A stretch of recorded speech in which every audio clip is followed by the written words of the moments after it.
তোমরা যারা এখনো ফ্যামিলি শুরু করো নাই, যুবকদেরকে বলছি, তাদের জন্য এই অংশটুকু বেশি বেনিফিশিয়াল হবে ইনশাআল্লাহ। তোমাদের জন্য পথ চলাটা তুলনামূলক সহজ তাদের চাইতে যারা অলরেডি ফ্যামিলি ঢুকে গেছেন এবং বিপদও করে গেছেন, বা বড় হয়ে গেছেন, দীর্ঘ সময় পর্যন্ত আপনার ইসলামের এগেনস্টে চলেছেন বা আল্লাহর হুকুম আহকামের তোয়াক্কা করেন নাই, তাদের জন্য এটা অনেক কঠিন। কিন্তু যারা এখনো ফ্যামিলি স্টার্ট করো নাই বা কেবল স্টার্ট করেছো বা করতে যাচ্ছ, তোমাদের জন্য এই অংশটুকু বেশি বড়। আজকের লেকচারের এটা সবচেয়ে মূল জায়গা। সেটা হচ্ছে আল্লাহ পাক আমাদেরকে স্ব পরিবার দিয়েছেন, তাই নাই? এবং এই পরিবারটা হচ্ছে একটা সমাজের গঠন একক। আমরা পড়েছি না, গঠন একক। একটা জিনিস, একটা কোষ, তার মধ্যে গঠন একক আছে না, অণু পরমাণু আছে না। সমাজ হচ্ছে, সমাজের অণু বা পরমাণু হচ্ছে পরিবার। একটা সমাজে যদি 100টা পরিবার থাকে, তার মধ্যে যদি 90টা পরিবার সৎ হয়, আল্লাহওয়ালা হয়, ইসলামিক অনুশাসন মেনে চলে সত্যিকার অর্থেই, ইনশাল্লাহ ওই সমাজটা কিন্তু দেখবেন 8-10টা সমাজের চেয়ে ভালো থাকবে। আর একটা সমাজে মনে করেন 100টা পরিবার আছে, 90টাই ইসলামের বিরোধী শক্তি, ইসলামের এগেনস্টে চলে, ইসলামের কোনো পরোয়া নাই, আল্লাহ পাকের হুকুম মাহকামের 5 পয়সা পরোয়া নাই। ওই সমাজের অবস্থা নিঃসন্দেহে দুনিয়াতেও ধ্বংস হবে, আখিরাতেও ধ্বংস হবে। আর এই সমাজগুলোকে নিয়েই তো একটা রাষ্ট্র হয় নাকি? আর এইভাবে রাষ্ট্র নিয়েই তো বিশ্ব। তাহলে ক্ষুদ্রতম যে জায়গাটা, সেটা কি? পরিবার। এই জায়গায় আল্লাহ পাক আপনাকে কর্তৃত্ব দিয়েছেন। এখানে কিন্তু আপনার উপর লাঠি কেউ ঘোরাচ্ছে না। আপনি অ্যাজ এ বাবা আপনি পরিবারের কর্তা, অ্যাজ এ স্বামী আপনি পরিবারের কর্তা, ভাই আপনি পরিবারের কর্তা। আমাদের প্রথম স্টার্টিংটা এই ফ্যামিলি থেকে করা উচিত। তো আল্লাহ পাক এই বিষয়ে কি বলছেন আমি একটা বলে সামনে যাই, যে ইয়া আইয়ুহাল্লাযীনা আমানু, হে মুমিনগণ, আমাদেরকে আল্লাহ পাক বলছেন, হে মুমিনগণ, কু আনফুসাকুম ওয়া আহলিকুম নার, তুমি নিজে জাহান্নামের আগুন থেকে বাঁচো। আগে নিজের চরকায় তুমি তেল দাও, নিজে জাহান্নামের আগুন থেকে বাঁচো। ও আহলিকুম নার, তোমার যে পরিবারবর্গ আছে এদেরকে জাহান্নাম থেকে বাঁচাও। এই বাঁচানোটা কেমন দেখেন, আপনাদের বাসায় ছোট ছোট বাচ্চা কাচ্চা আছে না? আছে তো।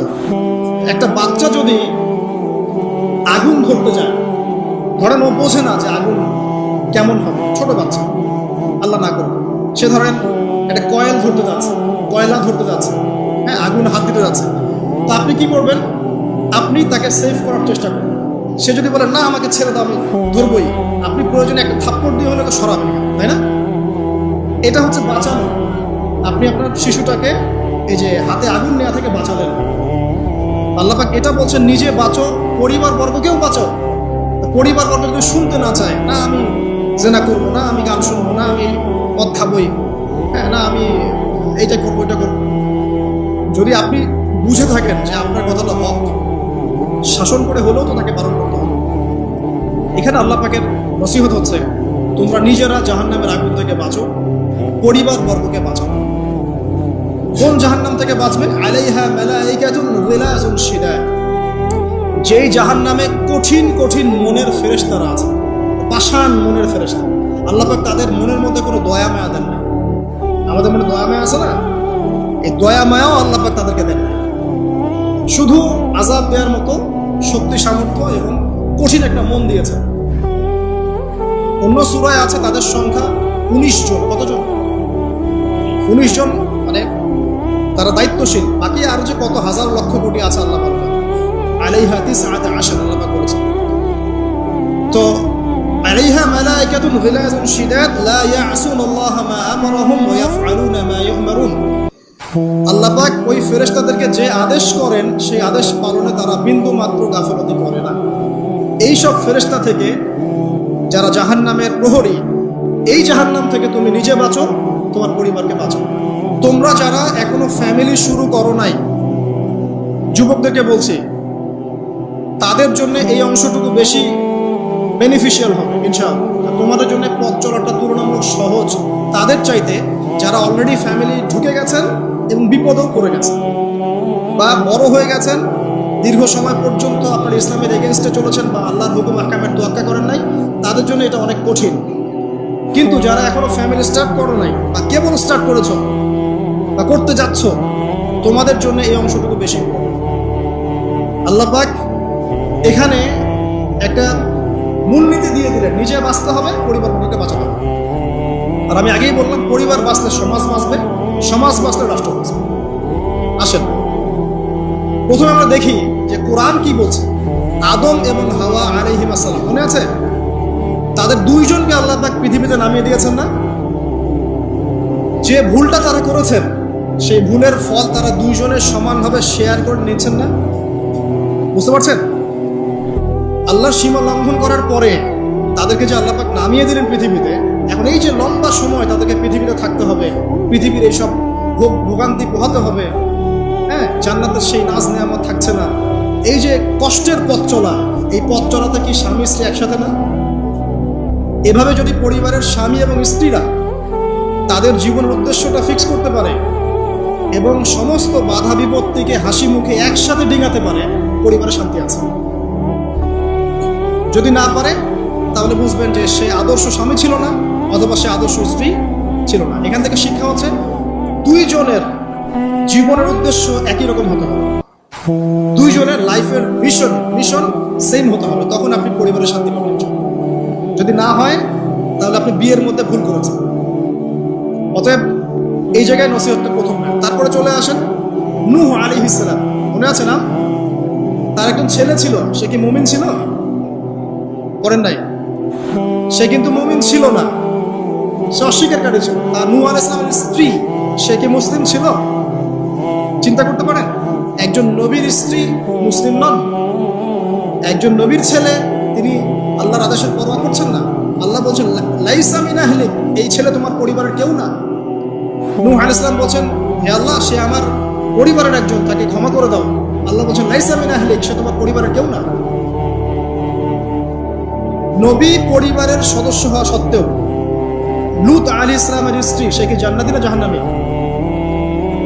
তাহলে এখানে বোঝেন যে নবী পরিবার হলেও যদি ব্যক্তিগত পর্যায়ে মানুষের মধ্যে ঈমান ইসলাম না থাকে, তাহলে এইসব বংশের পরিচয়, রক্ত, বর্ণ, জাতীয়তাবাদ, ভাষা, এগুলো মানুষকে আল্লাহর আযাব থেকে বাঁচাতে পারে। নবীর পরিবারের সদস্য হওয়া সত্ত্বেও তারা জাহান্নামে যাচ্ছে, শ্রদ্ধাহারিম করে। তাহলে আমাদের কাজ কি? নিজের চটকাটা তেল দেওয়া। আমি কত বড় আলেমের ছেলে, আমি কত বড় দায়ীর স্ত্রী, আমি কত বড় মুফাসসির মুহাদ্দিসের সন্তান, ভাই, এসবের কোনো মূল্য নাই। নিজে আমি ভালো কিনা, নিজে প্রকৃত মুসলিম মুমিন কিনা, এটার মূল্য আছে। এই কারণেই হয়তো আমাদের নবী সাল্লাল্লাহু আলাইহি ওয়াসাল্লাম তার মেয়ে ফাতিমা রাদিয়াল্লাহু আনহাকে বলছেন, হে ফাতিমা, হে আমার কলিজার টুকরা মেয়ে, হে আমার কলিজার টুকরা মেয়ে, তুমি শোনো, পৃথিবীতে আমার কাছে যা চাওয়ার তুমি চেয়ে নাও, পরকালে আমি তোমার কোনো হেল্প করতে পারছি না। অথচ আমরা জানি নবী সাল্লাল্লাহু আলাইহি ওয়াসাল্লাম সবার জন্য কি করবেন? সুপারিশ করবেন, সেটা অন্য বিষয়। তোমাকে তোমার হিসাব একাই দিতে হবে, নবী সাল্লাল্লাহু আলাইহি ওয়াসাল্লাম বলেছেন। একদিন তিনি বাসায় ঢুকলেন, দেখছেন আয়েশা রাদিয়াল্লাহু আনহা কান্নাকাটি করছেন। আয়েশা বলে রাখি, আয়েশা রাদিয়াল্লাহু আনহা সম্পর্কে আমাদের নবীজি বলেছেন, তাকে প্রশ্ন করা হচ্ছে, আপনি পৃথিবীতে সবচেয়ে বেশি কাকে ভালোবাসেন? তিনি বলছেন আয়েশাকে। তারপরে কাকে ভালোবাসেন? আবু বকর। তারপর কাকে ভালোবাসেন? ওমর। কথা বুঝতে পারছেন? সেই আয়েশা রাদিয়াল্লাহু আনহা বাসায় কান্নাকাটি করছেন। তিনি বলছেন, কি জন্য কাঁদছো হে আয়েশা?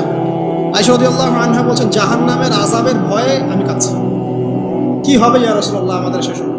তখন আল্লাহর নবী তার স্ত্রীকে বলছেন, যাকে তিনি সবচেয়ে বেশি ভালোবাসেন, তাকে বলছেন, তিনটা ক্ষেত্র বা তিনটা জায়গা আছে যখন পৃথিবীর কোনো মানুষকে চিনতে পারবে না পরকালে, এমনকি আমিও তোমাকে চিনতে পারবো। সেটা কি? যখন এই যে মিজানের পাল্লাটা দাঁড়ানো, যে এটা ভারী হচ্ছে না হালকা হচ্ছে, এ সময় কেউ কাউকে চিনবে না, কারো কথা কারো মনে থাকবে না। যে গার্লফ্রেন্ডের জন্য আপনি জীবন দিচ্ছেন, তার কথা আপনার মনে থাকবে না।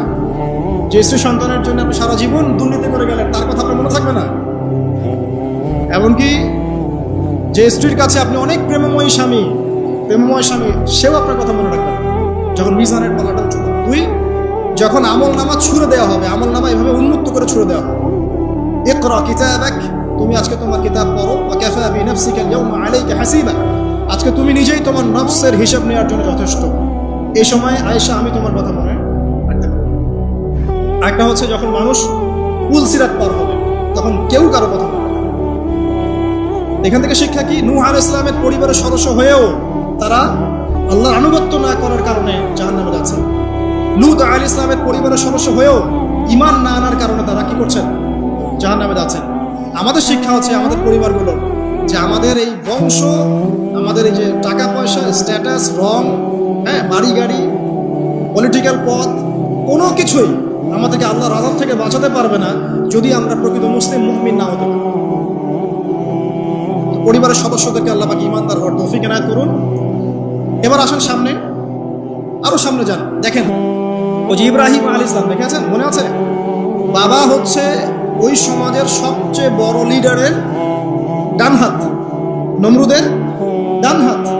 সে হচ্ছে মূর্তি পূজারীদের সর্দার, মানে মূর্তি সে বানাতো, স্ট্যাচু মেকার। ইব্রাহিম আলাইহিস সালামকে আল্লাহ পাক ওই ঘরেই জন্ম দিয়েছেন যেখানে তার বাবা একজন শিরকের কাণ্ডারি।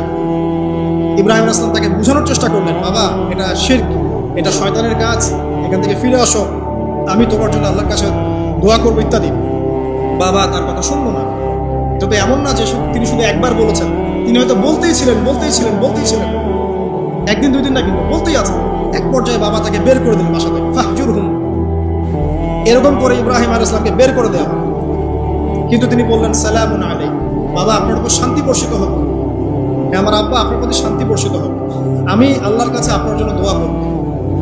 পরে যখন আল্লাহ পাক তাকে বললেন যে কোনো মুশরিকের জন্য তোমার দোয়া করার সম্ভাবনা পাবে না, তখন থেকে ইব্রাহিম আলাইহিস সালাম দোয়া করা বন্ধ করে। এখানে দেখেন, ছেলে, একজন যুবক ছেলে, তার মধ্যে ঈমান এসেছে, সে তার পরিবারের চলমান শিরকের বিরুদ্ধে কথা বলছে, প্রয়োজনে সে সেখান থেকে স্কিপ করেছে, তাকে বের করে দেওয়া হয়েছে, সে চলে গেছে, তারপরেও কিন্তু তাওহীদের সাথে শিরকের আপোষ করে নেয়। ইব্রাহিম আলাইহিস সালাম সামনে যান। ওই যে তার স্ত্রী হাজরা আলাইহিস সালাম তার সন্তান এবং স্ত্রীকে রেখে আসছেন কোথায় বলেন? মক্কায়, তাই না? মরুভূমিতে, খাবার নাই, পানিও নাই। এখন ইব্রাহিম আলাইহিস সালাম চলে যাওয়ার সময় তার স্ত্রী বলছেন যে আপনি কি আল্লাহর আদেশেই আমাকে ছেড়ে যাচ্ছেন? তিনি বলছেন হ্যাঁ। তখন তিনি বলছেন আল্লাহ পাক আমাদেরকে ধ্বংস করবেন না। এখানে খেয়াল করে দেখেন, তারপর সাফা মারওয়া সাই করলেন, জমজম পানি বের হলো, সেখানে কমিউনিটি গড়ে উঠলো। ইসমাইল আলাইহিস সালামের ঔরস থেকে পরবর্তীতে মুহাম্মদ সাল্লাল্লাহু আলাইহি ওয়াসাল্লামের জন্ম হয়েছে ওই ট্রাইবের মধ্যেই। এখানে খেয়াল করেন, এই যে সন্তান ইসমাইল আলাইহিস সালাম, তিনি যখন একটু বড় হচ্ছেন তখন ইব্রাহিম আলাইহিস সালাম আসছেন, এসে বলছেন আমি স্বপ্ন দেখেছি, ইয়া বুনাই, আমি স্বপ্ন দেখেছি, ইন্নী আরা ফিল মানামি আন্নী আসবাহুক, আমি স্বপ্ন দেখেছি আমি তোমাকে জবাই করছি, ফানজুর মাযা তারা, তোমার কি রায় আমাকে বলো। এখন ইসমাইল আলাইহিস সালাম বলছেন, কিশোর ইসমাইল, ইয়া আবাতি, হে আমার বাবা, ইফআল মা তুমার, আপনি সেটাই করেন যা আল্লাহ আপনাকে আদেশ করেছেন। সাতাজিদুনি ইনশাআল্লাহু মিনাস সাবিরিন, ইনশাআল্লাহ আপনি আমাকে সবরকারী পাবেন। কার কথা এটা? ইসমাইল আলাইহিস সালামের কথা। এখন খেয়াল করে দেখেন, ইসমাইল আলাইহিস সালামকে কিন্তু তার বাবা 24 ঘন্টা কাছে রেখে মানুষ করেন নাই। কারণ তিনি থাকতেন ওই যে প্যালেস্টাইনে, সেখানে আরেকজন স্ত্রী আছেন সারা আলাইহিস সালাম, আসা যাওয়া করতেন। মূলত তাকে মানুষ করেছে তার মা হাজারা আলাইহিস সালাম, যেই সবরকারী, আল্লাহর প্রতি তাওয়াক্কুলকারী মা বলেছিল, আল্লাহ যদি আপনাকে আদেশ করে থাকেন আমাদেরকে ছেড়ে যাওয়ার জন্য, সেই আল্লাহ আমাদেরকে ধ্বংস করবেন না। ওই যে তাওয়াক্কুল, ওই যে সবর, তার গর্ভ থেকে আল্লাহ পাক জন্ম দিয়েছেন ইসমাইল। যেমন মা তেমন সন্তান। যে সন্তান বলছে আমাকে জবাই করতে যদি আল্লাহ পাক আদেশ করে থাকেন আপনি করেন। তো ঘরের মধ্যে স্ত্রীরা, আমাদের ঘরের স্ত্রীরা যদি হাজারা আলাইহিস সালামের মতো না হতে পারে, সবরকারিনী এবং আল্লাহর প্রতি তাওয়াক্কুলকারিনী, আমাদের বোনেরা, আমাদের মায়েরা যদি হাজারা আলাইহিস সালামের মতো সবরকারিনী হতে না পারে, আল্লাহর প্রতি তাওয়াক্কুলকারী হতে না পারে, তাহলে তাদের গর্ভ থেকে কোশ্চিন কেন ইসমাইলের জন্ম হবে না? কথা বুঝতে পারছেন? তাদের গর্ভ থেকে কোশ্চিন কালেও ইসমাইলের মতো সন্তানের জন্ম হবে না এবং ইসমাইলি প্রজন্ম গড়ে উঠবে না। এজন্যই আপনি তাকিয়ে দেখেন, ম্যাক্সিমাম পরিবারের সন্তান এখন বেলাইনে চলে গেছে। কারণ কি জানেন? মায়ের সমস্যা আছে। শুধু বাপেই সমস্যা থাকে না, মায়েও সমস্যা থাকে। মায়ের ফিতরাত সন্তানের মতো চলে আসে। তো নারীরা যদি আল্লাহর আনুগত্যশীলা না হয়, মুমিনা মুসলিমা, 5 ওয়াক্ত নামাজ পড়া, লজ্জাস্থানের হেফাজত করা, খাস পর্দা করা, হ্যাঁ, স্বামীর আনুগত্যকারী, প্রেমময়ী, তারা যদি না হতে পারে, সবরকারিনী, তাওয়াক্কুলকারিনী, তাহলে ওই মায়েদের গর্ভ থেকে আপনি ইসমাইলের মতো সন্তান কিন্তু পাবেন না, ইল্লা মাশাআল্লাহ, ইল্লা মাশাআল্লাহ।